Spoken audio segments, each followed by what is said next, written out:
বলছি মা, আজকে তো ওরা আসবে, দুপুরে কি রান্না করব? ওই ওই আবার আসবে, মানে বৌমার বাপের বাড়ি থেকে এক গাদা লোকজন আসবে, আবার কত টাকা পয়সা খরচা হবে।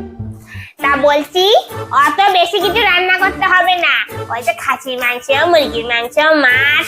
বলছি শোনো, আজকাল না লোক এখন অনেক বড় লোক হয়ে গেছে, বাড়িতে মাছ মাংস অনেক কিছু খায়। তার থেকে তুমি এক কাজ করো, এই বাড়ির পেছনে ডোবা থেকে এরম শাক তুলবে, শুশনি শাক ভাজা করবে আর কচুর ঝোল করবে, ঠিক আছে? আর শোনো, ওই কচুটা একদম জল জল করে ঝোল করবে, ঠিক আছে? নাহলে আবার শুকনো শুকনো না হয়ে গেলে তো ভাত খেতে পারবে।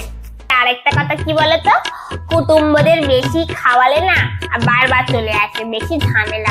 ওই জন্য বেশি কিছু ভালো মন্দ খাওয়াতে নেই, ওই রান্না করো যাও। কিন্তু ওই কচুর ঝোলকে যদি আপনার দাদার গলা খুলে যায়?